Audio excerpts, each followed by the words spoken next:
আমি এরপরে আমাদের সঙ্গে রয়েছেন শ্রী দেবর্ষী রয় চৌধুরী, যিনি সেক্রেটারি সাবর্ণ রয় চৌধুরী পরিবার পরিষদের।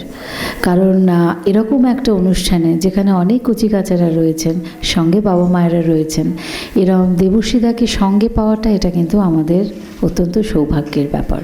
কারণ দেবর্ষীদার কাছ থেকে অনেক কথা, অনেক কিছু নতুন করে জানতে ইচ্ছে করে আর জানতে পারিও। দেবর্ষীদা, নমস্কার। প্রথমেই আমি সিদ্ধার্থবাবুকে ধন্যবাদ জানাবো এত সুন্দর করে অনুষ্ঠানগুলোকে আয়োজন করবার জন্য, এবং যে অনুষ্ঠানগুলো আগামী দিনের যারা আমাদের ভবিষ্যৎ সেই ছাত্রছাত্রীদেরকে সামনে রেখে করা, সেইটাই হলো এই অনুষ্ঠানের সার্থকতা।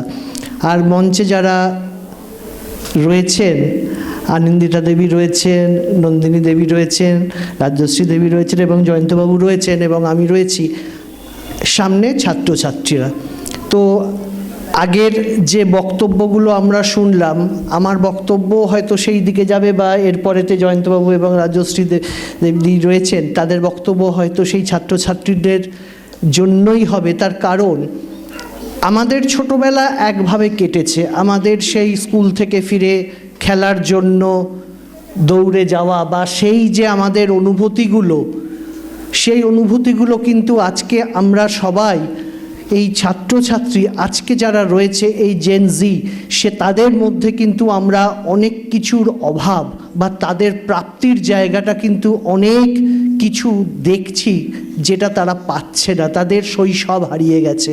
এবং নন্দিনীদি যেটা বললেন যে বাবা মা এবং শিক্ষক শিক্ষিকারা যারা আছেন তাদের ভীষণভাবে একটা দায়িত্ব তৈরি হয় যে আগামী প্রজন্মকে শির দ্বারা সোজা রেখে যাতে সমাজেতে তারা মাথা উঁচু করে দাঁড়িয়ে থাকতে পারে।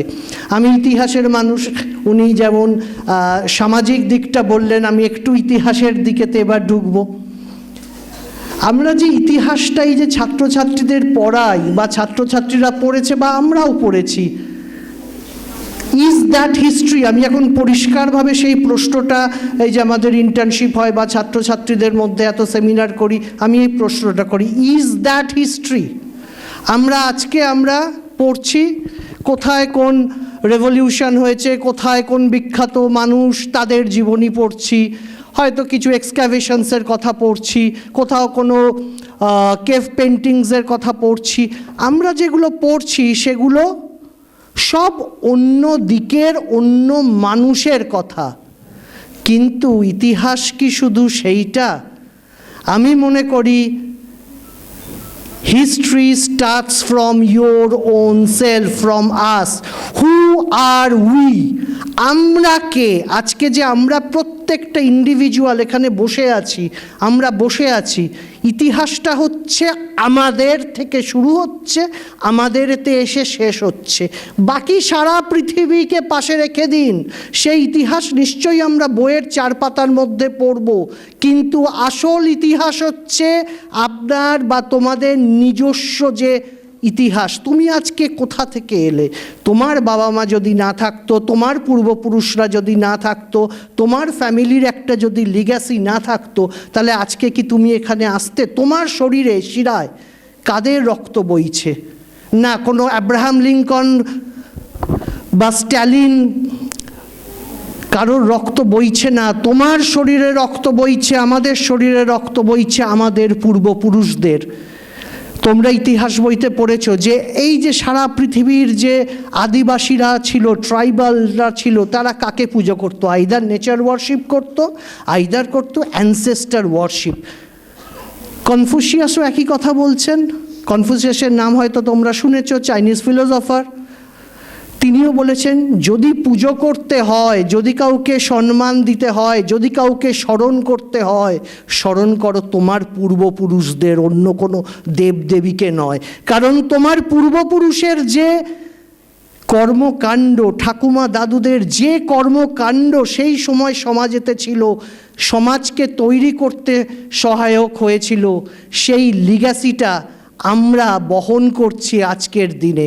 তাহলে আমি এখানেতে এই যে ছাত্রছাত্রীরা রয়েছে বা বাবা মারা বা টিচাররা রয়েছে, তোমরা বা আপনারা কি আপনাদের 5 পুরুষ 10 পুরুষের নাম আপনারা বলতে পারবেন? জানেন 10 পুরুষ আগে আপনাদের ঠাকুমা দাদুরা কারা ছিল, কত সালে জন্মেছে, কত সালে মারা গেছে, কি কাজ তারা সমাজের জন্য করেছে বলতে পারবেন? বুকে হাত রেখে বলুন তো। পারবো? দেখুন রাজশ্রীদি বলছে 3 পুরুষই পারবে না। সেখানে আমরা সাবর্ণ রায়চৌধুরী পরিবার পরিষদ 980 থেকে 1000 বছরের বেশির এই জিনিওলজি তৈরি করেছি। এইটা যদি আমরা করতে পারি, কেন আপনারা পারবেন না বা তোমরা পারবে না? কেন পারবে না? কেন নিজেদের দাদু ঠাকুমা তাদের কর্মকাণ্ড, তাদের সামাজিক যে দায়বদ্ধতা ছিল, তারা যে সমাজের জন্যে বহু কাজ করে গেছেন। আমাদের যে আন্তর্জাতিক ইতিহাস উৎসব হয়, কলকাতা আন্তর্জাতিক ইতিহাস উৎসবে, সেখানে ফার্স্ট ব্যানারটাতেই থাকে every family has a story to tell, welcome to ours. তার মানে প্রতিটা পরিবারের একটা করে ঐতিহাসিক বা সামাজিক বা একটা গল্প রয়েছে। সেই গল্পটাকে কিন্তু আজকে আমরা কেউ চর্চার মধ্যে আনি না। আমাদের কাছে ইতিহাস বলতে ওই 2-3টে বই, ওই লেখক এই লিখেছেন, ওনার সম্পর্কে এই পড়ছি, এত সালে এই যুদ্ধ হয়েছে, দ্যাটস অল। আমি মনে করি সেটা ইতিহাস নয়, সেটা ইতিহাসের একটা দিক শুধুমাত্র। তার বাইরে যে ইতিহাস, সেই ইতিহাস no less no more than science. তাই সেই ইতিহাসের অরিজিনালিটিটা, ইতিহাস শুরু হচ্ছে তোমাদের দিয়ে, ইতিহাস শেষ হচ্ছে তোমাদের দিয়ে। সেই অজানা ইতিহাসটাকে, নিজের পারিবারিক ইতিহাসটাকে যদি আমরা মানুষের সামনে তুলে না ধরি, তাহলে নিশ্চয়ই পাশের বাড়ির লোক বা অন্য কোনো লেখক এসে আমাদের পূর্বপুরুষ, সবাইকার কথা বলছি, বা তাদের গল্প, তাদের কর্মকাণ্ড অন্য কেউ এসে লিখবে না। ইতিহাসগুলো ওরাল হিস্ট্রি, যেটা ফ্যামিলির মধ্যে জেনারেশন ওয়াইজ জেনারেশন আসছে, রয়েছে।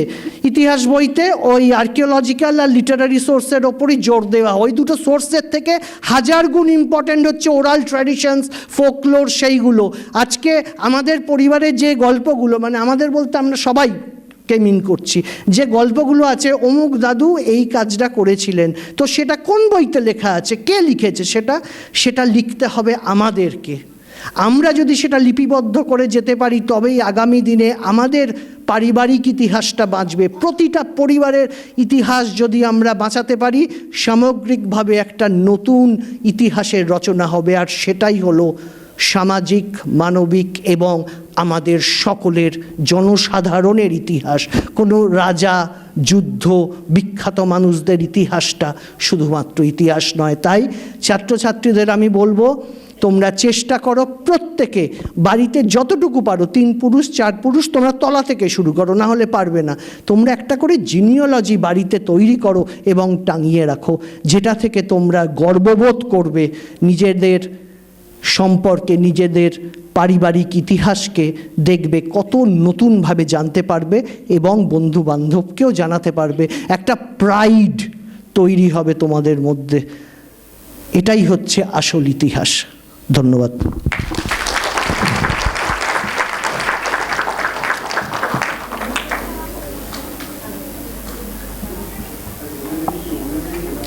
হ্যালো, দেবশ্রীদা খুব সুন্দরভাবে বলেছেন। এটা একটা কনসেপ্ট যেটা ইউনেস্কো বারবার বলছেন, যে তোমার নেবারহুডে কী আছে, তুমি দেখো তোমার ফ্যামিলির মধ্যে কী আছে, সেটাকে খুব সুন্দরভাবে রেস্টোর করো, সেটাকে খুঁজে বার করো, সেটাকে ডিসপ্লে করে রাখো, সেটাকে যত্ন করে রাখো। হয়তো তোমার ঠাকুমার বাবা বা তোমার পিসিমণির নিকট আত্মীয় একজন কেউ কোনো একটা জিনিস ব্যবহার করতেন, যেটা এই যুগে আর দেখাই যায় না। সেটাকে যত্ন সহকারে বাড়িতে তুলে রাখো, পরিষ্কার করে সুন্দর করে একটা জায়গাতে সাজিয়ে রাখো। একদিন দেখবে সেই জিনিসটাই তোমার সাথে কথা বলবে, কারণ সেখানে জড়িয়ে রয়েছে তোমার পারিবারিক স্মৃতি, তোমার পূর্বপুরুষদের হাতের ছোঁয়া। আর তোমরা যদি মনে করো যে এইগুলো সব পুরনো আসবাবপত্র, পুরনো জিনিস, এগুলোর কোনো মূল্য নেই, তাহলে কিন্তু খুব ভুল করছো। এই প্রসঙ্গে বলতেই হয়, আমরা যেখানটায় রয়েছি, যে আইসিসিআরের অডিটোরিয়ামে রয়েছি, এটা হোচিমিন সরণি বলা হয়। একদিকে ক্যামক স্ট্রিট, একদিকে ময়দান, ওদিকে পার্ক স্ট্রিট। পার্ক স্ট্রিটে কিন্তু এই একটা দোকান আছে যেখানে আজও প্রতি রবিবার সেখানে কিন্তু অকশন হয়, পুরনো জিনিসপত্র সেখানে কিন্তু বিক্রি হয়। সেখানে সব কিছু, মানে সেই খুন্তি সারাশি থেকে শুরু করে মাথার ক্লিপ থেকে শুরু করে আয়না থেকে শুরু করে সোফা থেকে শুরু করে কি না নেই।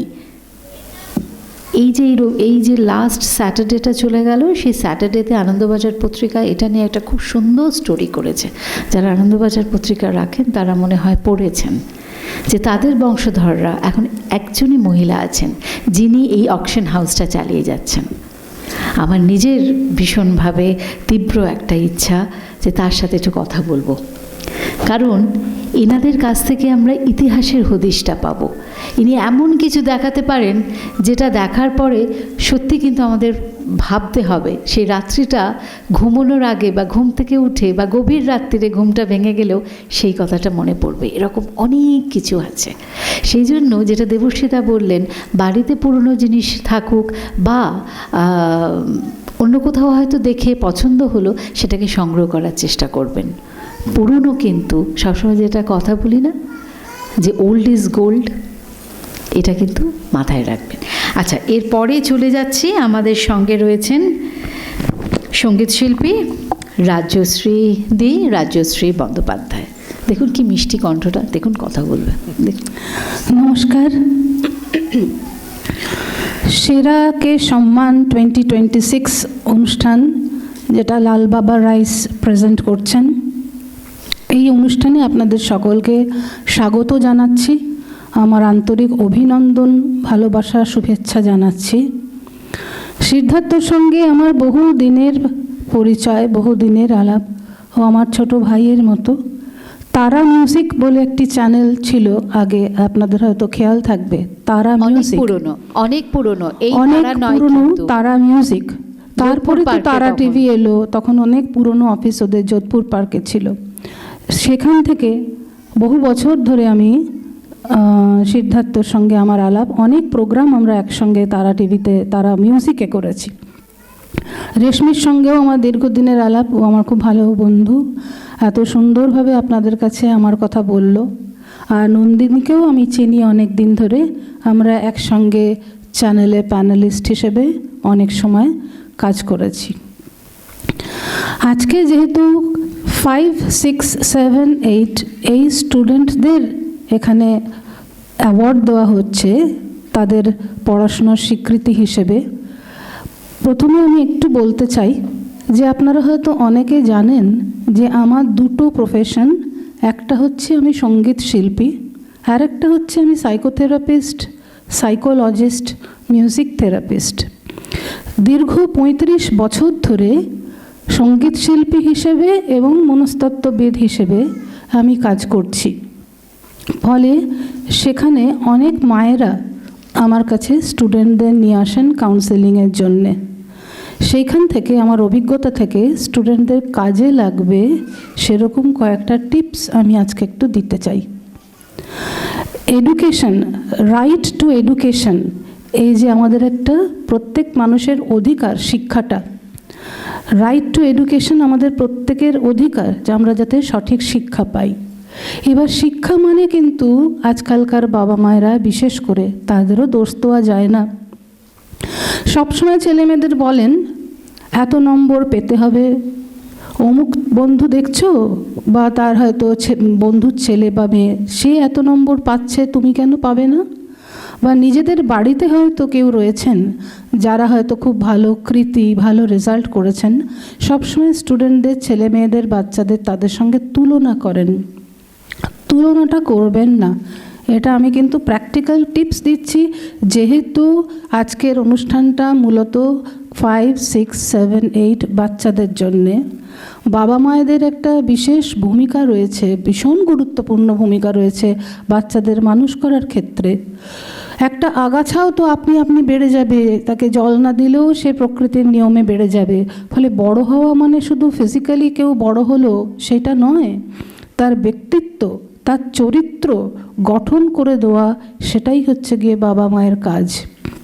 ফলে যে মুহূর্তে একটা বাচ্চাকে আপনারা তুলনা করবেন, তখন তার মধ্যে একটা ভয়, টেনশন ঢুকে যাবে, কি যার থেকে অনেক বাচ্চারা আমার কাছে আসে এক্সাম ফোবিয়া নিয়ে। আই এম শিওর যারা এখানে বাচ্চারা আছো, তোমাদের অনেকের মধ্যেই কিন্তু এক্সাম ফোবিয়া আছে। একটু হাত তুলবে কতজনের একটু এক্সাম ফোবিয়া আছে, পরীক্ষার আগে ভয় পাও? কারোর হয় না? ভেরি গুড, তোমার হয়, আরও অনেকের হয় আমি জানি। তারা হয়তো, থ্যাংক ইউ, তারা হয়তো তোমরা একটু লজ্জা বোধ করছো যে বলবো, হাত তুলবো, আমি এক্সপোজড হয়ে যাব, এরকম কোনো ব্যাপার না। এক্সাম ফোবিয়াটা এখন খুব কমন ফ্যাক্টর হয়ে গেছে। পরীক্ষার আগে অনেক ছেলেমেয়ের কী হয়, এত অ্যাংজাইটি হয়। অ্যাংজাইটি হচ্ছে ডাক্তারি ভাষায় আমরা অ্যাংজাইটি বলছি, সাধারণ ইংলিশে আমরা সেটাকে টেনশন বলছি, বাংলায় উদ্বেগ বলছি। জিনিসটা একই, একটা ভয়। কি হবে যদি কোয়েশ্চেন পেপার কমন না পাই? কি হবে যদি এত % নাম্বার না পাই? কি হবে যদি আমি ফার্স্ট হতে না পারি? যেন জীবনটা বৃথা হয়ে যাবে যদি আমি ফার্স্ট হতে না পারি, বা যদি আমি এত % না পাই। অনেক সময় বাবা মায়েরা নিজেরা টার্গেট সেট করে দেন, আবার অনেক সময় আমি দেখেছি বাচ্চারা নিজেরা নিজেদের টার্গেট সেট করে রাখে যে আমাকে এত % পেতেই হবে। টেনশন বা অ্যাংজাইটি হচ্ছে যখন আমরা ভবিষ্যৎটাকে বর্তমানের সঙ্গে মিশিয়ে ফেলছি, অর্থাৎ যেটা এখনও অনাগত, যেটা এখনও আসেনি, সেইটাকে যখন আমরা ভেবে নিচ্ছি ঘটে যাচ্ছে, সেটাই হচ্ছে টেনশন। অর্থাৎ টেনশন কিন্তু রিয়েলিস্টিক ফিয়ার নয়, টেনশন কিন্তু আমরা মনে মনে সৃষ্টি করে নিচ্ছি, নিজেদের কল্পিত ভয়। যদি কোয়েশ্চেন কমন না পাই তাহলে কি হবে? তাহলে এই যদি মানে ফিউচার। তো এই ভয়টা তোমাদের কাটিয়ে উঠতে হবে। এই ভয়টা যদি তোমরা কাটিয়ে ওঠো, তাহলে তোমরা অনেক ভালো রেজাল্ট এমনিতেই করবে। তার কারণ হচ্ছে টেনশন মানেই হচ্ছে আমাদের মধ্যে একটা অস্থিরতা, চঞ্চলতা, রেস্টলেসনেস থাকবে। এমনও হয় যে পরীক্ষার আগে বাবা মাকে ডাক্তার দেখাতে হয়, ছেলে মেয়েদের ওষুধ দিতে হয় তাদের টেনশন কমানোর জন্যে।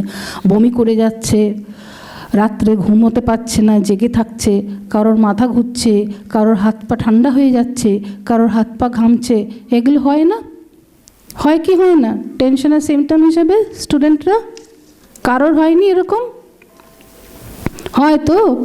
হ্যাঁ, কারণ অ্যাংজাইটি টেনশন হলে ফিজিক্যাল সিমটমস এরকম হবে। সাইকোলজিক্যাল সিমটমস যেগুলো হবে সেগুলো তোমরা কনসেন্ট্রেট করতে পারবে না।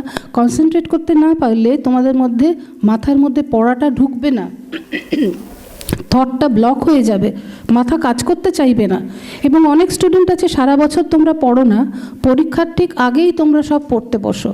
তাদের ক্ষেত্রে আরও বেশি করে এই জিনিসগুলো হয়, মাথাটা জাম হয়ে যায়, পড়াশুনো মাথায় তখন ঢুকতে চায় না, যেগুলো পড়েছো সব তখন ভুলে যাবে।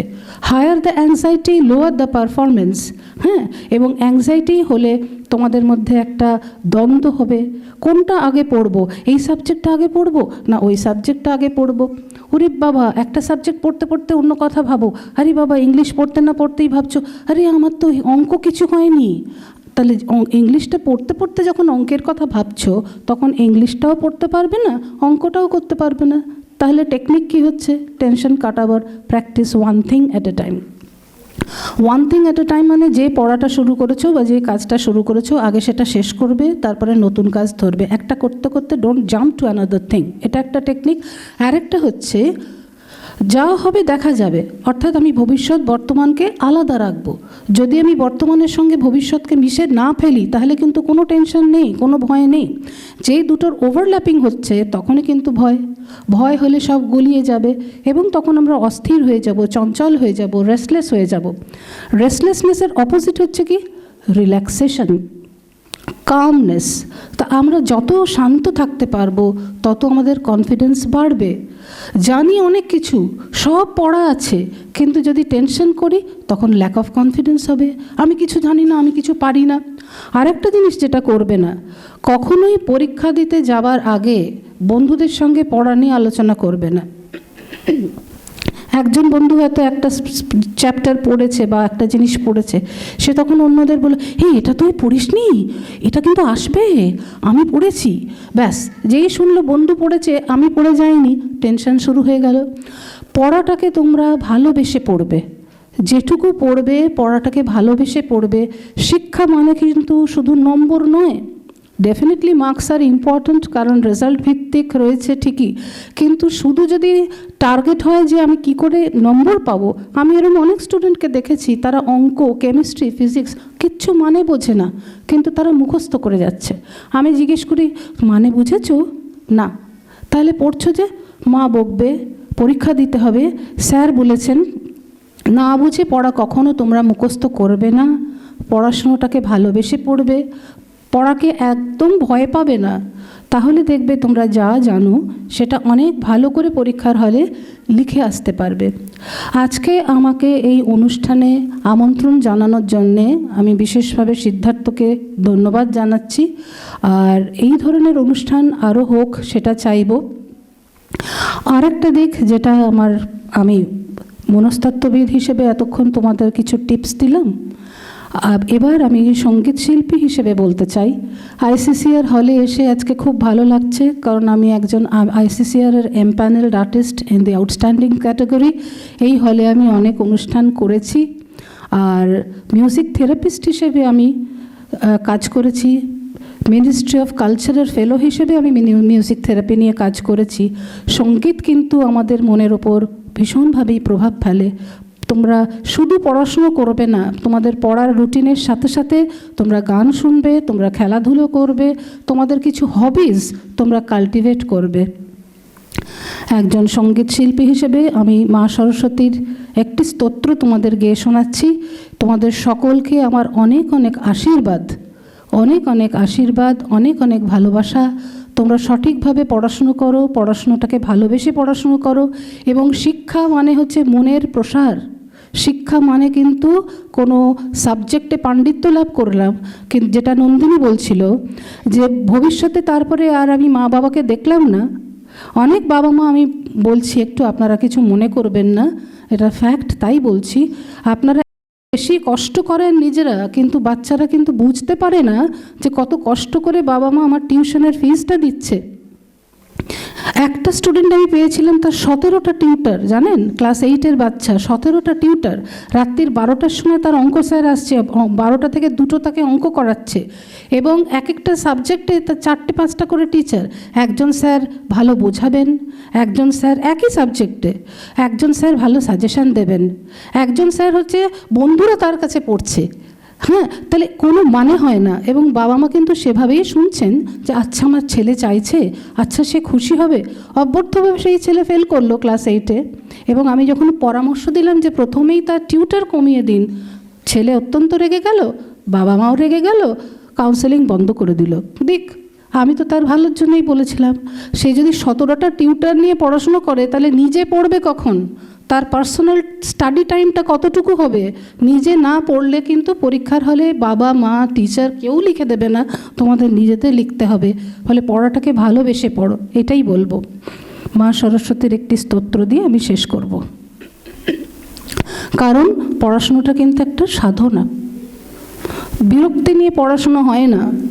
মা সরস্বতীর আরাধনা করতে গেলে রীতিমতো পরিশ্রম করতে হবে, খাটতে হবে, ভালোবাসতে হবে, সাধনা করতে হবে। তোমাদের উপর তিনি যেন অনেক আশীর্বাদ করেন, আমার অনেক ভালোবাসা, আশীর্বাদ তোমরা নেবে। তোমরা সকলে ভালো থেকো, এবং আজকে যারা কৃতি ছাত্রছাত্রী এসেছো, তোমাদের অনেক অনেক অভিনন্দন। নমঃ নৃত্য গীত দেবী সরস্বতী, নমঃ চারু কলা দেবী সরস্বতী, নমঃ বাদ্যযন্ত্র দেবী সরস্বতী, নমো নমঃ। নমো হে নমঃ, নমো হে নমঃ। ধন্যবাদ।